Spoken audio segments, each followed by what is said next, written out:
الرجیم بسم اللہ الرحمن الرحیم۔ عزیز طلبہ السلام علیکم۔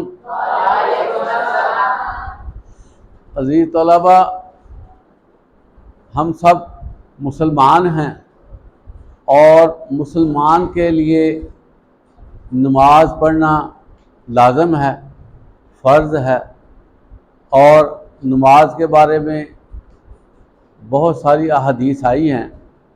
الصلاۃ عماد الدین، نماز دین کا ستون ہے، اور اسی طرح قیامت کے دن جس چیز کا سب سے پہلے حساب ہوگا وہ نماز ہے، اور اسی طرح نماز جو ہے وہ مومن کی معراج ہے، اور نماز پڑھنے سے جو انسان سے خطائیں غلطیاں ہو جاتی ہیں وہ بھی معاف ہو جاتی ہیں۔ لیکن عزیز طلبہ، آج ہم جو ہے نا نماز سے جو پہلا سٹیپ ہے اس کے بارے میں بات کریں گے۔ پہلے سٹیپ سے میری مراد وضو کرنا ہے۔ یہ جو وضو کرنا دیکھنے میں منہ ہاتھ دھونا ہے، لیکن عزیز طلبہ اس کی بڑی برکتیں ہیں۔ وضو جو ہے بہت ہی اہم چیز ہے، اور حدیث مبارکہ ہے صحیح البخاری میں کہ بغیر وضو کے نماز نہیں ہوتی۔ جس نے نماز پڑھنی ہے سب سے پہلے وہ وضو کرے۔ اور وضو کیا ہے کہ جس طرح آپ صلی اللہ علیہ وسلم نے اپنے اعضاء مبارک دھوئے ہیں، اسی طرح ہم نے ان اعضاء کو دھونا ہے۔ اعضاء کو کیسے دھونا ہے کہ جو اعضاء دھونے والے ہیں اس میں سے کوئی حصہ خشک نہ رہ جائے۔ اور اس کا مطلب عزیز طلبہ یہ بھی نہیں ہے کہ ہم پانی بہاتے جائیں۔ آپ صلی اللہ علیہ وسلم بہت محدود پانی لے کر وضو کرتے تھے، لیکن اچھا وضو کرتے تھے۔ اور وضو جب کیا جاتا ہے تو سب سے پہلے بسم اللہ پڑھی جاتی ہے، اور سب سے پہلے انگلیوں کا خلال کیا جاتا ہے۔ ایسے انگلیاں جو ہے نا ایسے کیا جاتا ہے، اور ہاتھوں کو اچھی طرح دھویا جاتا ہے۔ اور عزیز طلبہ، وضو کرنے کے لیے سب سے پہلے کلی شروع کی جاتی ہے۔ پانی لے کر اس میں منہ میں ڈال کے ایک گرگر کی آواز آنا ضروری ہے، آخر تک لے جانا، گلے کے آخر تک لے جانا، اور اس کے بعد گرگر کی آواز آنا لازم ہے، یہ میں آپ کو بتاؤں۔ اور پھر اس کے بعد انگلی پھیرنا، یہ بڑا ضروری ہے۔ اور عزیز طلبہ، ساتھ ہی میں آپ کو بتاتا چلا جاؤں، یہ جو مسواک ہے نا اگرچہ فرضیت میں نہیں آتی، لیکن اس کا اور وضو کا چولی دامن کا ساتھ ہے۔ جو مسواک کے ساتھ وضو کیا جائے گا اور نماز پڑھی جائے گی، نماز کے درجے بلند ہو جاتے ہیں۔ تو بہرحال وضو ہم نے کرنا ہے کلی کر کے، اور زیادہ سے زیادہ 3 دفعہ کلی کرنی ہے۔ بعض کا لوگ کرتے ہی 3 ہیں، لیکن ایک مرتبہ کرنے سے بھی کلی ہو جاتی ہے۔ اسی طرح ناک میں پانی انڈیلنا، اس میں بھی ہمیں مبالغہ کرنا پڑتا ہے۔ مبالغہ یہ ہوتا ہے کہ پانی کو آخر تک لے کر جانا۔ جیسے ہم ایک چلو کے ساتھ پانی اس میں ڈالتے ہیں تو اس کو تھوڑا سا ہمیں کھینچیں تاکہ ہمارے آخر تک جو ہے نا پانی چلا جائے۔ اور یہ جو انگلی ہے اس کو ناک میں پھیرنا بڑا ضروری ہے تاکہ جو گندگی ہے وہ نکل جائے، اور اچھی طرح ناک کو صاف کر دیں۔ ٹھیک ہے، تو 3 دفعہ یہ عمل ہونا چاہیے۔ اسی طرح دونوں ہاتھوں سے پانی لے کر منہ پہ لگانا، اور اس میں طریقہ یہ ہے کہ یہ جو کانوں کی لو ہے یہاں تک ہماری گیلی ہونی چاہیے، اور نیچے تک یہ گیلی ہونی چاہیے، اور ماتھا بھی گیلا ہونا چاہیے۔ عام طور پر ہم وضو کرتے وقت اتنی احتیاط نہیں کرتے، اور وضو کا کچھ نہ کچھ حصہ خشک رہ جاتا ہے، جس سے ہمارا وضو ناقص ہوتا ہے۔ اور یہ بات عزیز طلبہ یاد رکھیں، اگر وضو ناقص ہو گیا تو اس کا اثر ہماری نماز میں پڑے گا، اور نماز بھی ناقص ہو جائے گی۔ اس لیے وضو کرتے وقت اطمینان ہونا ضروری ہے۔ تو 3 دفعہ پانی اچھی طرح کیا جائے۔ اس میں اس چیز کا خیال رکھا جائے عزیز طلبہ، بعض اوقات ہم وضو کرتے وقت پانی زیادہ بہاتے ہیں، تو جو ہمیں ثواب کی بجائے ہمیں گناہ کی طرف لے کر جاتا ہے۔ تو وضو کرتے وقت پانی اتنا لیا جائے جتنی اس کی ضرورت ہے۔ آپ صلی اللہ علیہ وسلم ٹوٹی کے ساتھ وضو نہیں کرتے تھے، کیونکہ ٹوٹی کے ساتھ اگر وضو کیا جائے لا محالہ جب آپ منہ پہ ہاتھ لگا رہے ہوتے ہیں پانی گر رہا ہوتا ہے۔ آپ صلی اللہ علیہ وسلم نے ہمیشہ برتن میں لے کر پانی لے کر وضو کیا تاکہ پانی ضائع نہ ہو۔ تو باہر کوشش کریں کہ وضو کے ذریعے پانی ضائع نہ ہو۔ پھر اس کی طرح ہم نے کونیوں تک یہ ہاتھ دھونے، یہاں تک ہمارا ہونا چاہیے۔ اور اس میں چونکہ جلد پہ بال بھی ہوتے ہیں اور ہم نے سارا دھونا تاکہ کوئی بال خشک نہ رہ جائے اچھی طرح دونوں کو۔ پھر ہم نے جو ہے وہ سر پہ ایسے مسح کرنا ہے، ایسے مسح کر کے ایسے، ٹھیک ہے، انگلیاں کانوں میں بھی ڈالنی ہیں اور ایسے جو ہے نا تاکہ جو ہے نا یہ ہمارا مسح مکمل ہو جائے۔ یہ مسح کرنا جو ہے نا فرضیت میں ہے، فرائض میں سے ہے۔ بعض کا جو ہے نا وہ لوگ سر کا مسح کرتے وقت احتیاط نہیں کرتے، ایسے کر لیا، وہ پوری طرح اس کا نا پرفارمنس نہیں دیتے، تو اچھی طرح پرفارمنس دینی ضروری ہے۔ اسی طرح عزیز طلبہ پاؤں کا دھونا یہ بھی فرض ہے وضو میں۔ پاؤں میں جو ہے نا ہم دھوتے ہیں لیکن بے خیالی میں ہم پاؤں کی انگلیوں کا خلال نہیں کرتے۔ پاؤں کی انگلیاں کا خلال کرنا لازم ہے، یعنی کہ جو ہماری پاؤں کی انگلیاں اس کے اندر یہ انگلی ڈال کے اس کو صاف کرنا چاہیے تاکہ اندر بھی انگلیاں ہوتی ہے بند، تو اندر بھی اس کا گیلا پن ہو جائے اور صفائی ہو جائے۔ تو عزیز طلبہ یہ جو وضو ہے نا یہ نماز کی شرط ہے، اور اس کے بارے میں آپ صلی اللہ علیہ وسلم نے فرمایا کہ قیامت کے دن میری امتی وضو کی نشانی سے پہچانے جائیں گے۔ جن اعضاء پر وہ وضو کرتے ہوں گے وہ چمکتے دمکتے ہوں گے اور خوبصورت ہوں گے، اور اللہ کے نبی فرماتے ہیں کہ تم زیادہ وضو کر کے نا اس چمک میں اضافہ کر سکتے ہو۔ زیادہ وضو سے کیا مراد ہے؟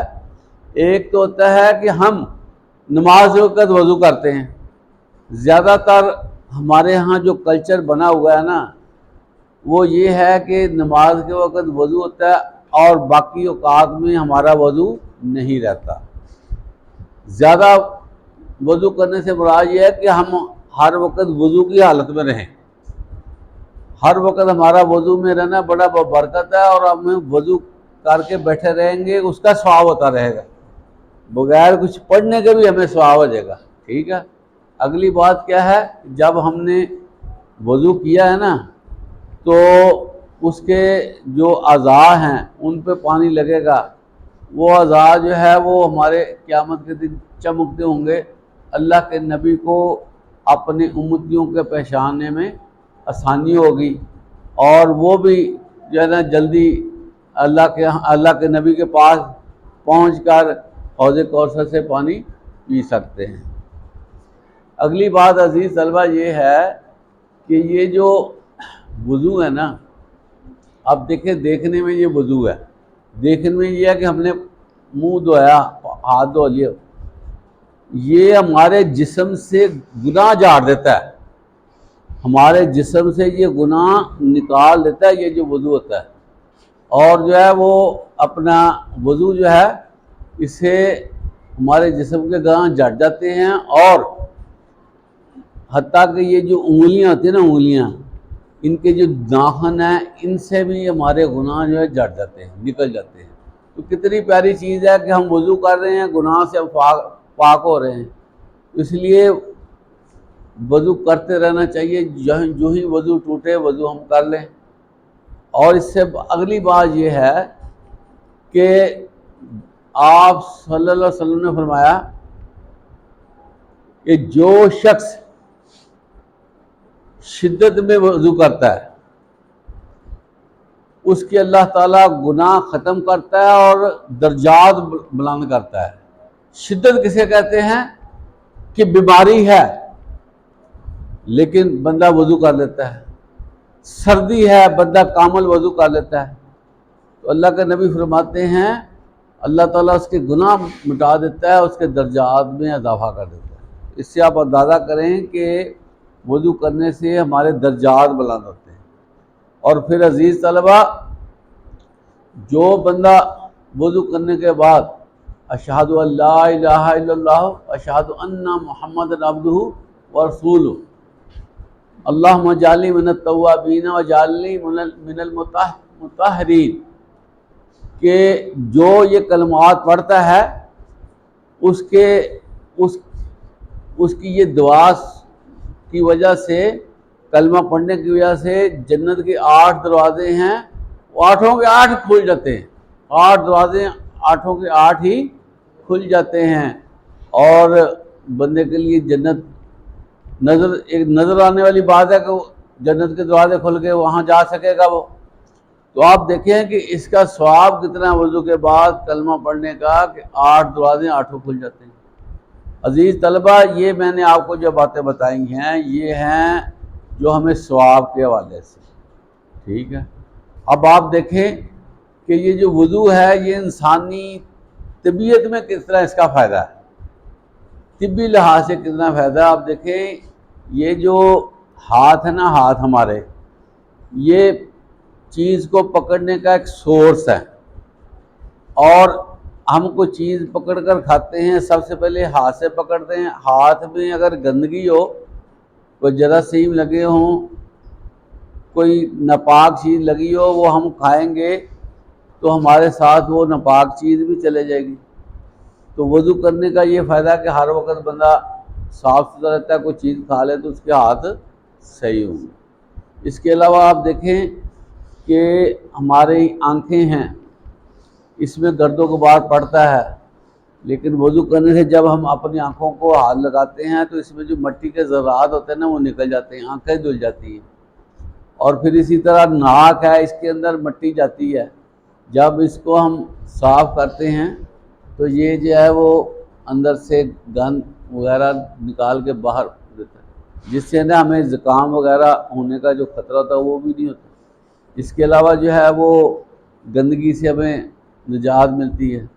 اور اس کے علاوہ یہ جو ہمارا مسح کرنا نا، اس کے بارے میں ریسرچ آئی ہے کہ اس بندے کا جو دماغ ہے نا وہ کول ہو جاتا ہے، اور وہ یہ جو پاگل پن ہوتا ہے اس پہ نہیں ہو سکتا، اس پہ یہ دورہ نہیں پڑے گا پاگل پن کا، اتنا یہ فائدہ ہے۔ اور اسی طرح جو ہے نا بندے کی طبیعت میں سرور آتا ہے۔ دیکھیں نا ایک بندہ گندا ہے، اس کو اپنے سے اسمیل آتی ہے، جب بندہ وضو کرتا ہے تو وہ اسمیل اس کی ختم ہو جاتی ہے۔ بندے کے منہ میں جب بندہ کو وضو کولی کرتا ہے نا، غرارے کرتا ہے، تو اس کے اندر جو علائشیں ہوتی ہیں نا وہ تھوک کی شکل میں باہر آ جاتی ہیں، وہ بھی بندے کو ہو جاتا ہے، صفائی اس کی ہو جاتی ہے۔ تو اس طرح یہ جو ہے نا وضو یہ ہمارے لیے بہت بینیفیشل ہے۔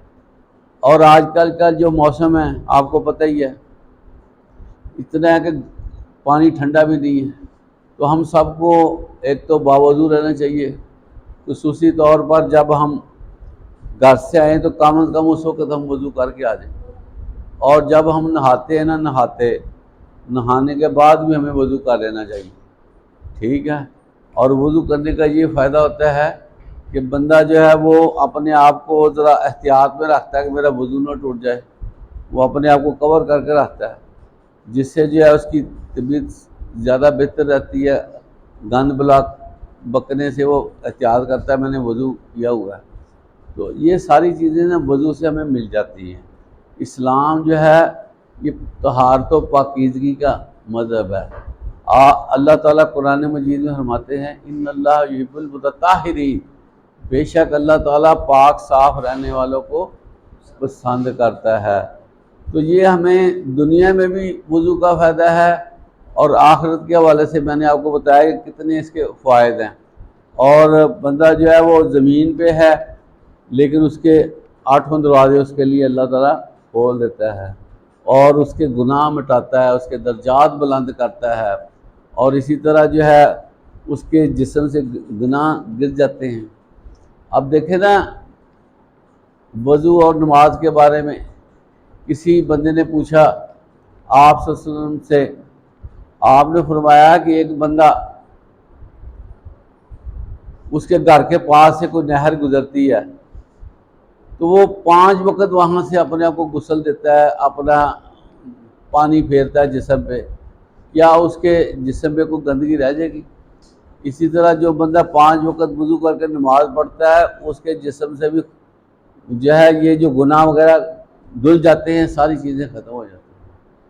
تو بندہ جو ہے نا پھر اللہ کے حضور جب جائے گا تو خوش ہوگا نا کہ میں پاک صاف ہو کر آیا ہوں۔ تو ان چیزوں کا خیال رکھیں۔ اور یہ جو منہ کا کینسر ہے، منہ کا کینسر یہ کیسے ہوتا ہے پتہ آپ کو؟ جب بندہ کھاتا رہتا ہے اس کو صاف نہیں کرتا تو منہ کا کینسر بن جاتا ہے۔ تو مسلمان جو وضو کرتا ہے اس کا منہ کا کینسر کبھی بن ہی نہیں سکے گا، کیونکہ ہر وقت وہ منہ ہاتھ دھوتا رہتا ہے، صفائی کرتا رہتا ہے، مسواک کرتا رہتا ہے۔ تو یہ اللہ تعالیٰ نے ہمیں یہ چیزیں دی ہیں، ہماری یہ سعادت ہے کہ ہمارے لیے دین اسلام آیا ہے، جس کی وجہ سے ہم یہاں پر پاک و صاف بھی رہ سکتے ہیں، اللہ کے ہاں کامیاب بھی ہو سکتے ہیں۔ اللہ تعالیٰ ہمیں ہمہ تن نیکی کرنے کی توفیق عطا فرمائے اور ہمیں پاک صاف رہنے کی توفیق عطا فرمائے۔ اس سے ایک اگلی بات یہ بھی ہے کہ بعض بچے، بعض لوگ جب واش روم میں جاتے ہیں نا تو پانی کے حوالے سے اتنی احتیاط نہیں کرتے، وہ ابھی پیشاب کرنے کا عمل ختم ہی ہوتا ہے نا، وہ فوراً استنجا کر کے باہر آ جاتے ہیں، جس کی وجہ سے بعض اوقات پیشاب کے چند قطرے بھی لگ جاتے ہیں۔ اس کا طریقہ کار یہ ہے کہ جب ہم واش روم میں جائیں نا تو تسلی رکھ کر بیٹھا کریں، تاکہ جو ہے نا ہمارے جو ہے نا بعد میں ہمارے کوئی قطرہ وغیرہ پیشاب کا نہ گرے اور ہمارے کپڑے نہ خراب ہوں۔ اور ہمارے ایک دفعہ آپ صلی اللہ علیہ وسلم ایک جگہ پہ جا رہے تھے تو اس میں 2 قبریں دیکھی گئیں، تو ان کو عذاب ہو رہا تھا، تو آپ رک گئے اور آپ نے فرمایا کہ ان قبر والوں کو عذاب ہو رہا ہے۔ ایک بندہ وہ غیبت کرنے سے باز نہیں آتا تھا، غیبت ہی کرتے رہنا، دوسرا جو پیشاب کرتے وقت احتیاط نہیں کرتا تھا، اس کے قطرے لگ جاتے تھے۔ تو آپ دیکھیں کتنا چھوٹا عمل ہے پیشاب کا، لیکن اس کے وجہ سے عذاب قبر ہو جاتا ہے۔ اس لیے جو عادت ہم ابھی اپنا لیں گے نا وہ ہمیں فائدے میں رہے گی۔ اور عزیز طلبہ، آپ یہ اپنے دلوں میں یہ بات لکھ لیں کہ کبھی بھی پانی کے بغیر پیشاب نہیں کرنا۔ آپ یا تیمم ہوتا ہے یا پانی ہوتا ہے، ہمارے ہاں تو اللہ کا شکر پانی کی فراوانی ہے، کوئی مسئلہ ہی نہیں ہے۔ تو ہمیشہ واش روم میں جا کے وضو کریں، پیشاب کریں، اور اسی طرح جو ہے نا ایسا کام نہ کریں جس سے ہمارے نا ناپاکی ہمارے جسم میں ہوئے، کیونکہ مسلمان جب کلمہ پڑھ لیتا ہے نا وہ پاک ہو جاتا ہے۔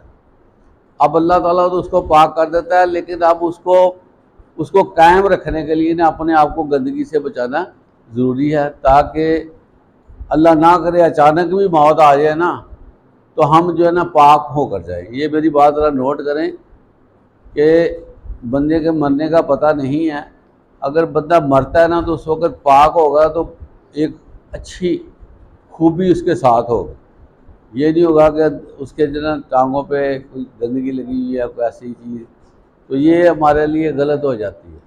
تو اللہ تعالیٰ ہمیں اچھے عمل کرنے کی توفیق عطا فرمائے۔